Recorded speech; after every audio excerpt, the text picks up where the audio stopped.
Allô, ma belle Sangha d'amour. Aujourd'hui, une belle méditation sur le sentiment d'harmonie avec les autres, d'interconnexion, de solidarité.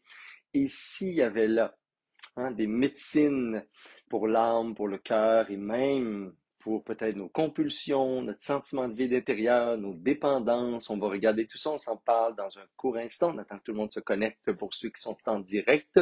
Coucou Marie-Pierre, allô tout le monde, c'est une belle journée aujourd'hui encore, hein. Je me demande toujours si on va voir des gens en direct à ce moment-là. Je sais qu'il y en a qui m'écoutent sur leur quai, il y en a qui m'écoutent à l'extérieur en prenant une marche, etc. Fait que j'imagine que vous vous asseyez pour méditer à quelque part. Alors, je suis de retour. Je suis pas au centre Kyo aujourd'hui, ce qui est quand même rare hein, pour un week-end, mais je viens de finir une belle semaine avec Isa, justement, qui était là. Allô, ma belle Isa d'amour. Coucou Mylène. Allô tout le monde. Coucou Suzanne. J'espère que ça va bien. Allô Isabelle Béchard. Bon matin à toi aussi. Allô, ma belle Sylvie Pesant qui est là, mais assidûment dans une discipline joyeuse dans tous nos défis 21 jours et nos méditations du dimanche. Alors, coucou tout le monde. Prenez le temps d'atterrir, de vous connecter aujourd'hui. On va se faire une petite réflexion et vous allez voir les trouvailles en psychologie sociale sur ce qui pourrait peut-être nous aider à traverser nos moments où on a des comportements un peu plus compulsifs, dépendants, toute forme de dépendance, là, je dis affective, c'est la première qui me vient en tête, bon, et autres petites dépendances là, qu'on aurait ou que les gens autour de nous ont. Et si il y avait dans notre réseau humain des filets de sécurité qui nous permettent de prévenir les dérives trop fortes des fois là, de certaines dépendances ou même la récidive dans des dépendances, des compulsions, des comportements négatifs. Alors, on va regarder aujourd'hui ce qui pour moi est un remède, ce qui pour moi a toujours été important. Je ne sais pas si vous savez, mais j'ai été coordonnateur de maison de jeunes, directeur d'organismes communautaires, en développement social aussi. J'ai eu le bonheur et le privilège de faire du travail humanitaire également au Népal, au Bangladesh, avec des enfants de la rue. Et pour moi, toutes ces années-là, et encore aujourd'hui dans ce que j'offre, ce que je fais, quand on me demande pourquoi, Martin, tu fais, pas vous, là, mais pas les participants, mais mes amis conférenciers ou autres personnalités publiques me disent, pourquoi, Martin, tu fais encore tellement de petites retraites avec des petits groupes quand on préfère des tournées québécoises, des trucs juste en ligne, des trucs à plus grand déploiement, etc. Mais pour moi, le milieu de vie, l'espace où on se vit, le vivre ensemble, est un immense bassin de remèdes, de guérison. C'est comme la potion magique qui permet en sorte qu'on remplit ce qui parfois nous apparaît comme un vide intérieur, ce qui sont nos blessures, peut-être d'estime de soi, de reconnaissance, de validation, le sentiment d'isolement. Alors, c'est souvent ça qui, dans les études en psychologie sociale, va être des facteurs justement de résilience et des facteurs qui permettent de prévenir les dépendances, les compulsions, les comportements destructeurs pour soi, pour les autres, la violence même. Alors, toutes ces années-là, moi, j'ai beaucoup étudié ces facteurs-là qu'on appelle des facteurs de résilience sociale et non pas individuelle. Les deux sont connectés ensemble. Mais si beaucoup de mal-être avait comme source notre mode de vie qui est finalement peut-être un peu trop individualiste, déconnecté, où on s'isole. Fait autant qu'on trouve ça dur des fois d'être avec les autres, vivre en communauté, interagir, partager, être plus solidaire, cet espace d'indifférence-là, où on se tourne sur soi, puis on a l'impression de, je sais pas, se protéger des autres, de la société, de trop d'interactions humaines, fait en sorte que ça crée de l'isolement, ça crée un sentiment d'exclusion. C'est peut-être, c'est selon les études et selon moi, propice à plus de dépendance, plus de détresse psychologique, plus de mal-être.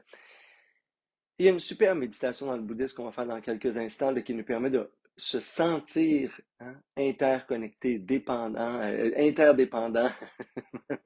Peut-être qu'on est dépendant des fois un peu justement. Euh, avec les autres, vivre en harmonie, à quel point c'est bon. Alors, si on crée des milieux d'existence où on a ce sentiment-là euh, de être interconnectés les uns avec les autres, de vivre ensemble, si on se réjouissait qu'il y ait plein de gens autour de nous.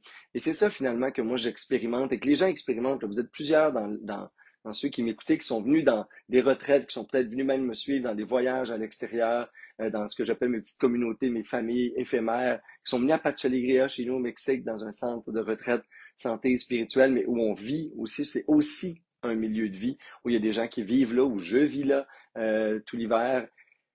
Et ça, souvent, c'est le grand facteur qui permet de se sentir bien, de relâcher du stress, de sortir d'un moment de petite dépression d'âme.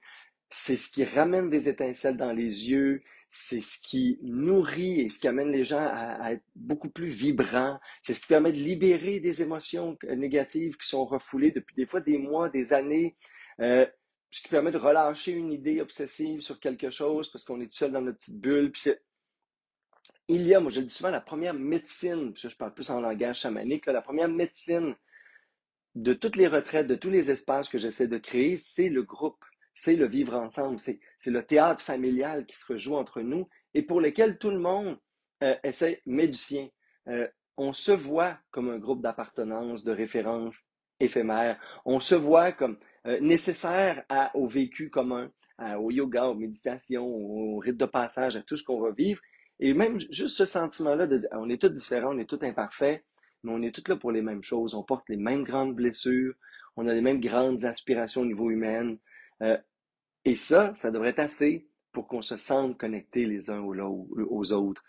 Et c'est super, euh, je dirais, guérissant, c'est apaisant intérieurement, c'est inspirant pour penser qu'on peut vivre facilement dans un monde meilleur. Alors, c'est peut-être ces micro-sociétés-là éphémères, ces petits clans-là, qui sont sur des thèmes, des week-ends ou des semaines, pour moi, c'est encore une confirmation qu'on vit trop dans des modes individualistes. Puis là, je sais que votre premier réflexe, c'est de dire, oui, mais Martin, moi, personne ne se parle, blablabla, tu sais, je veux bien, mais tout le monde est individualiste, moi l'être aussi, sinon je vais me faire abuser, profiter de moi.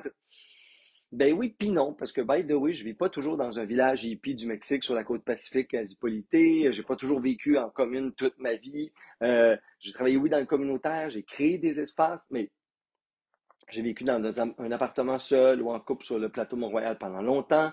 Je suis en ce moment sur la rive sud, à Brossard, collé sur le 10-30, dans un condominium au 25e étage, où, en passant, on a plein de connexions avec nos voisins, qui nous ressemblent peut-être pas toujours, qui viennent d'ailleurs de plein de pays, parce qu'ici, ceux qui connaissent un peu la rive sud, c'est très multiethnique, asiatique, entre autres. C'est pour ça que je suis là, c'est une chose que j'aime, hein, le paysage international humain qui continue à vivre autour de moi, mais by the way, on connaît la plupart de nos voisins par leur nom, on connaît le nom de leur chien, on garde des fois leur enfant, on va s'amuser avec eux autres dehors, ils viennent chez nous prendre soin de nos chats dans une espèce de tour où de l'extérieur, on connaît le nom des gérants, des dépanneurs boulangerie, la gérante en bas du café.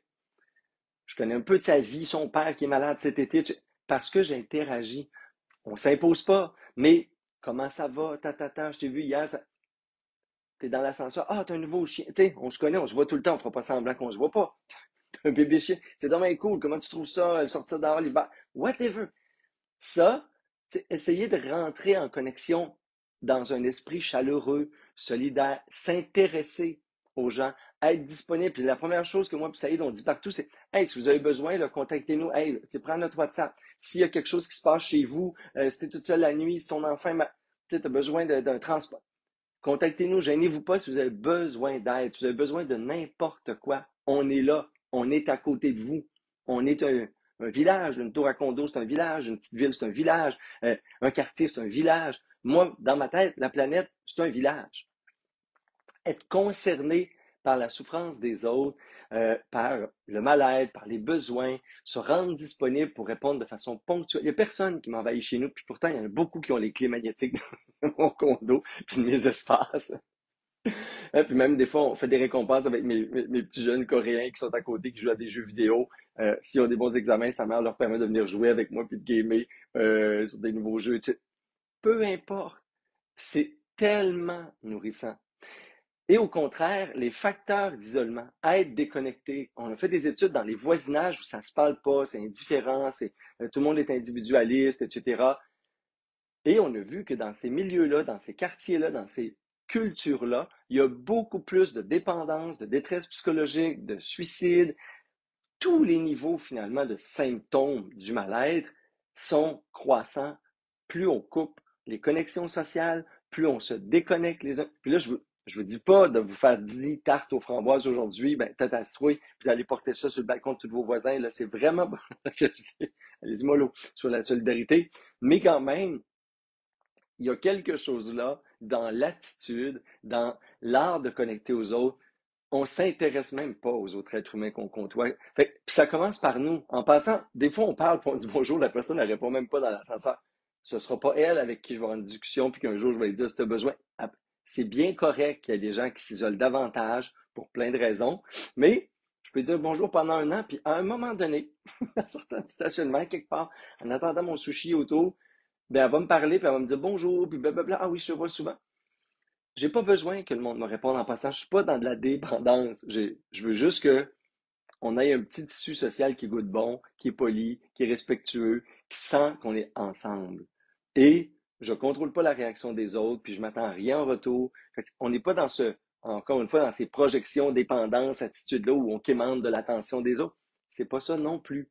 Parce que des fois, ça y est, il est un peu choqué, lui, quand le monde ne répond pas. Puis je dis, mais c'est pas grave, quelqu'un qui a la bête, c'est lui qui a encore plus besoin qu'on lui sourie. Mais souris pas trop longtemps, là, juste un petit peu, puis peut-être qu'à un moment donné, il va sourire. Mais on se soucie des autres, on a à cœur le, le bien vivre ensemble, l'harmonie, la joie. Fait que ça commence dans nos familles, ça commence dans nos réseaux, ça commence là où on est finalement, peu importe on est où dans le monde et dans quel état.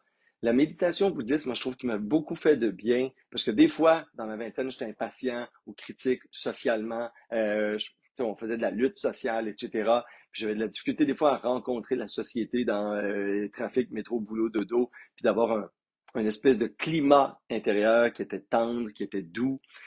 Et cette méditation-là, où on se voit tout interconnecté, où on dit merci aux gens qui ramassent nos déchets, qui nettoient la rue, à ceux qui entretiennent les arbres, à ceux qui vont un jour nous guérir, qui sont à l'hôpital, qui vont peut-être nous changer de couche plus tard, à ceux qui nous font manger dans un restaurant, qu'on ne voit pas sortir là, du restaurant. C'est pas notre serveuse, mais lui, peut-être qu'il va nous couper le chemin parce qu'il est fatigué puis il a fait un chiffre de 12 heures dans un restaurant. Elle, peut-être que, tu sais, a soigné notre grand-mère à l'hôpital, puis c'est elle que je vais être impatient parce qu'elle attend au guichet automatique. Fait que dans la méditation qui s'en vient, ce qu'on fait, c'est on, on réalise, hein, on génère, on n'est pas dans une fantaisie, là. Nous sommes tous interdépendants et interconnectés. Pourquoi pas l'être dans le cœur? C'est ça qui est dommage. Tu sais. On l'est, là. Il y a quelqu'un qui imprime l'argent qui est dans nos poches. Il y a quelqu'un qui a fait nos vêtements. Il y a comme être humain, c'est dommage qu'on ne soit plus capable de voir. Et je ne sais pas pourquoi on perd ça de vue, en ce sens que c'est c'est à la fois banal et tellement juste vrai. Puis ça fait du bien au cœur. Ça fait qu'intérieurement, on est dans beaucoup plus de tendresse et d'accueil. Puis l'usure sociale, elle est moins là. L'usure relationnelle, elle est moins présente quand on garde cet esprit-là de solidarité, interconnexion, interdépendance, où on réalise l'harmonie imparfaite, mais le travail, la contribution, la vie de tous qui me permet d'avoir une vie heureuse, en sécurité, où mes besoins sont répondus, et ainsi de suite. Et on regarde plus les gens comme des étrangers, même des fois on ne les regarde même pas. On se balade, on se promène, on regarde ce qui est là autour de nous, on interagit à partir d'un état de bienveillance qui, selon moi, se ressent chez les autres, ce qui fait que quand on approche, quand on sourit, quand on dit bonjour, ben, ça peut enchaîner des discussions, un partage, même momentané.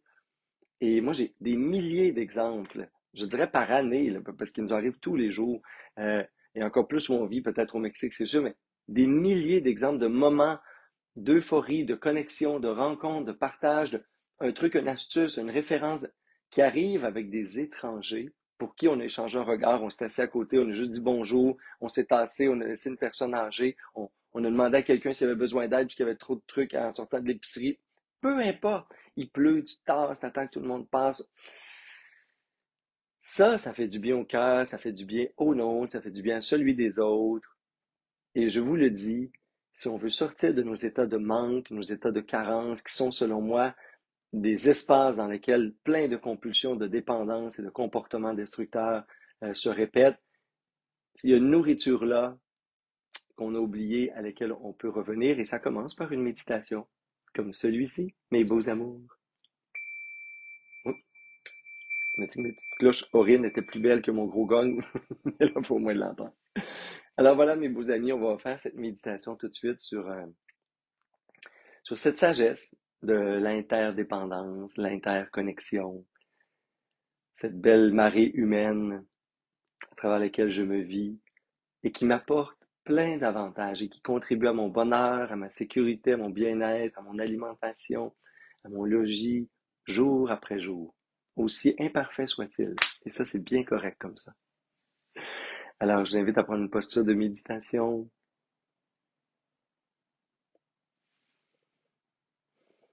On peut prendre quelques belles respirations profondes. Au début, bien sûr, on veut calmer le mental un peu.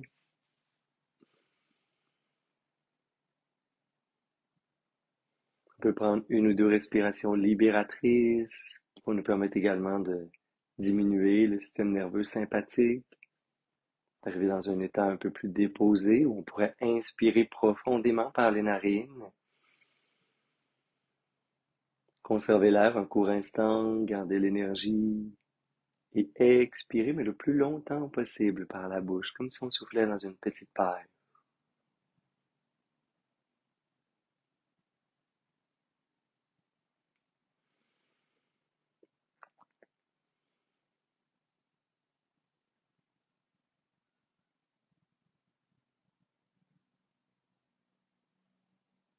Une belle respiration à répéter à chaque fois que votre système nerveux est un peu trop en alerte.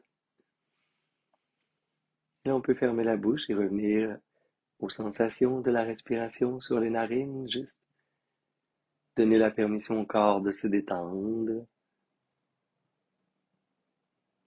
relaxer les muscles du visage, relaxer les épaules, la poitrine, le ventre, respirer. Ça respire à travers moi.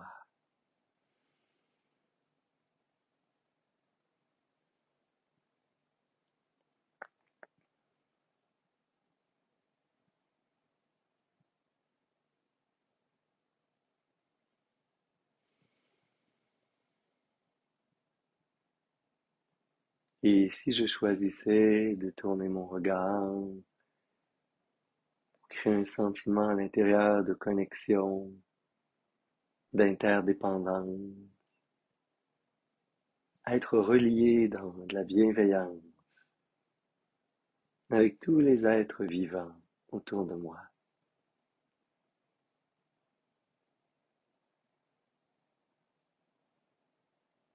Si je prenais conscience et appréciais intérieurement tout ce dont je bénéficie, pour lequel je ne travaille pas, tout ce qui est là, qui m'est offert sans que j'aie à faire d'efforts, que je prends souvent pour acquis.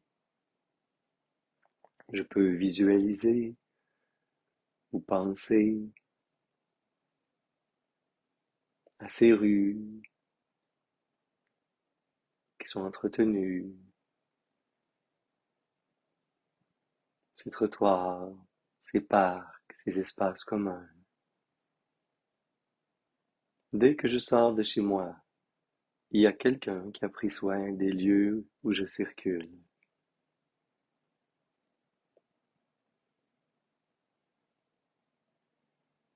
J'ai de l'électricité dans ma maison, autour, pour faire fonctionner tout ce que j'ai acheté que je n'ai pas produit.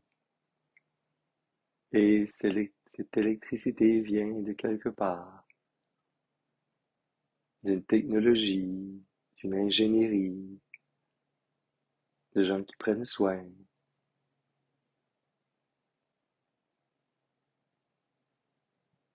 de la produire pour moi. Sinon, ce serait impossible d'en avoir par moi-même.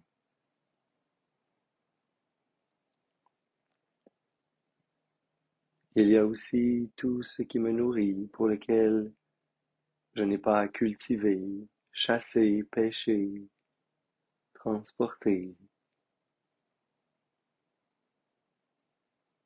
transformer parfois,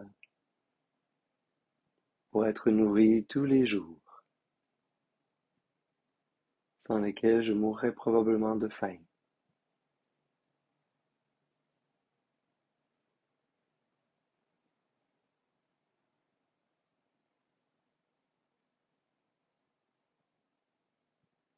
Toutes les choses que j'utilise, qui me permettent d'avoir une vie confortable, ont été produites, créées, conçues par des êtres humains.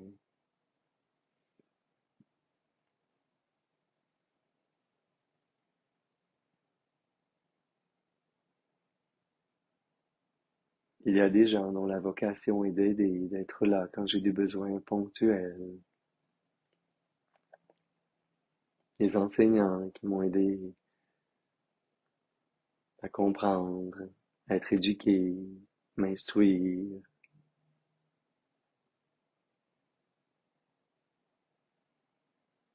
Des gens qui prennent soin de ma santé, du commis à l'épicerie qui permet d'aller acheter mes aliments, à celui qui lave le plancher dans la pharmacie, à celui qui livre les médicaments. Il y a aussi les pharmaciens, les commis, les caissiers. Pour chaque petite chose, pour chaque petite chose de ma vie, il y a tous ces êtres humains qui m'aident, me soutiennent et contribuent indirectement,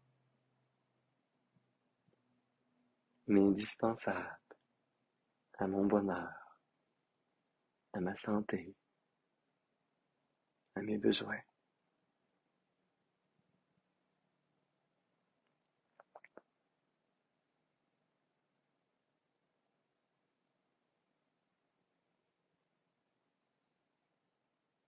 Et j'essaie de générer un sentiment de gratitude et de bienveillance pour tous ces êtres qui contribuent, facilitent ma vie,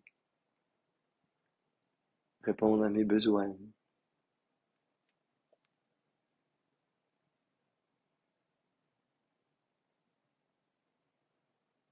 Et je regarde les êtres que je côtoie au quotidien, où je pense à tous ces êtres qui croisent ma route, que je vois dans l'ascenseur, qui sont là autour de moi, même éloignés, dans toutes ces villes, ces villages, sur les routes. Tous ces êtres contribuent à mon bonheur, à ma santé, à une vie meilleure. Je ne les vois plus avec indifférence, je les vois avec gratitude, appréciation, comme une immense toile dans laquelle tout est interconnecté, interdépendant.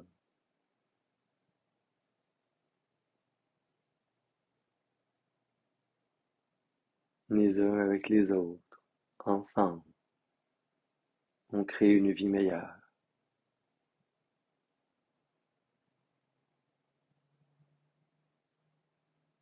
On rend cette qualité de vie possible.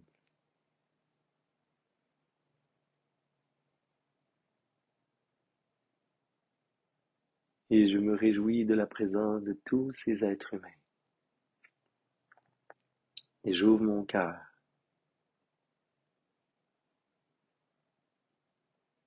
Je les regarde avec tendresse, même si parfois ce sont eux qui vont me rendre impatient, irrité ou générer des jugements dans ma vie, dans le quotidien.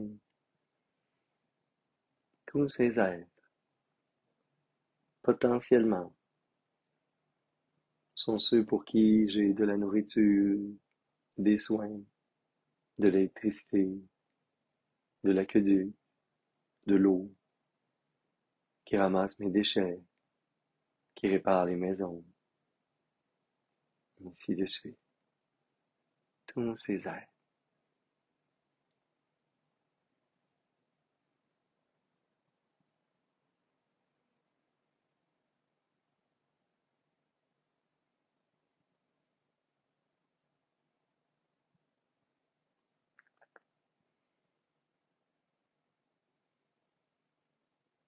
Je garde cette sagesse de l'interdépendance, de l'interconnexion, comme une chaleur dans le cœur, et je peux m'engager intérieurement à contribuer aussi à leur bonheur. De cette gratitude, de cette bienveillance, je peux m'engager dans les petits gestes, les regards, les sourires, comme je le sens, à moi aussi, permettre aux autres d'être plus heureux, d'avoir une meilleure qualité de vie et de traverser les défis de l'existence plus facilement.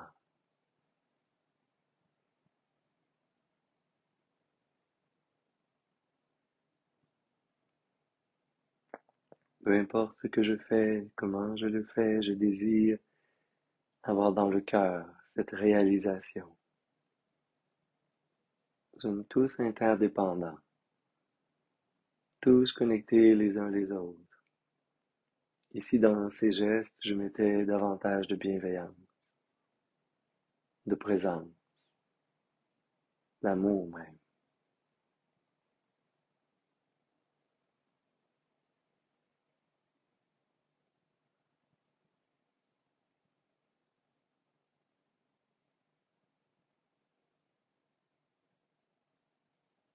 Et si parfois, quand ils sont malhabiles ou moins compétents, dans des états d'esprit négatifs, j'étais plus patient, plus doux, plus compréhensif, réalisant qu'à leur façon, un jour ou l'autre, dans le continuum de la vie, ils ont tous contribué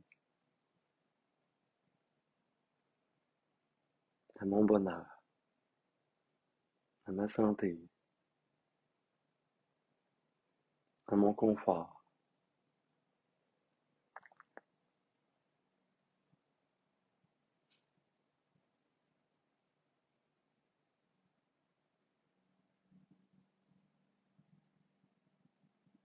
Et je peux prendre quelques belles respirations et conserver ce regard, cette vision sur les autres pour la journée ou la soirée.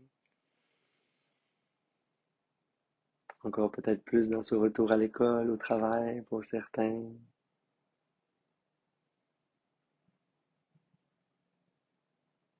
Tous ensemble, dans cette belle aventure humaine.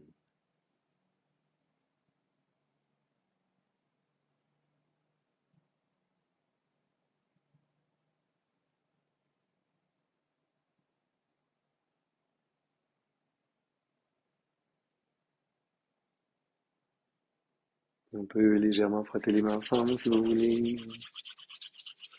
Amener cette belle chaleur au cœur et inspirer par les narines pour expirer bouche. Et inspirer pour faire vibrer le son Om.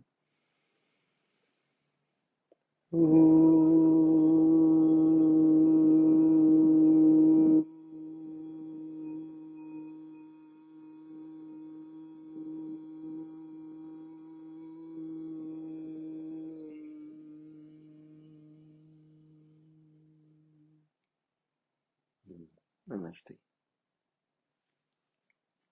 Namasté, vos amis d'amour.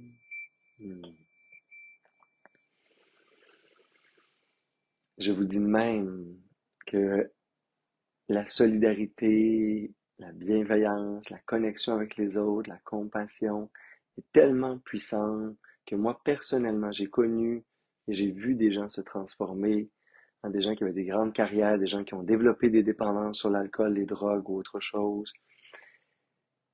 et qui ont décidé, des fois que j'ai inspiré à aller faire du bénévolat, du travail humanitaire, de l'implication citoyenne, garder les chiens de votre voisin, vos petits enfants, et le réflexe, c'est pour prendre soin de soi des fois, puis se guérir, puis se régénérer, c'est de se tourner encore plus, de s'isoler sur soi-même, de se centrer sur l'ego. Et si c'était pas le chemin de guérison, mais si c'était la voie qui crée encore plus de mal-être et de sentiments d'exclusion et de déconnexion, alors à explorer, à expérimenter, à vivre J'espère que vous allez être là la semaine prochaine. On a fait tous les nouveaux thèmes des prochaines semaines. Comme d'habitude, mes beaux amis d'amour, je vous ai mis les liens pour les retraites au Québec. C'est fini pour cette année, c'est complet. C'est pas fini, j'en ai plein. Pour les voyages aussi, je suis en Inde et au Népal avec un beau groupe qui est complet depuis longtemps aussi. Mais Festival Pacha Alegria au Mexique, super lieu de rassemblement, de communauté, d'extase, de connexion. Il y a déjà plus d'une vingtaine d'inscriptions. Il y a plein de places qui restent. Vous pouvez regarder ça. Je vous ai mis le lien ou d'autres retraites pour venir vivre avec nous dans notre milieu de vie, notre communauté, hein, de façon d'un séjour ou d'une retraite organisée avec un thème. Vous pouvez voir tout ça dans les petits liens sur le vidéo. L'hiver s'en vient, le Mexique aussi, en tout cas pour moi. Et je vous souhaite une magnifique, magnifique avec cet état d'esprit semaine que je sais qui va être plus douce pour votre cœur. Namasté.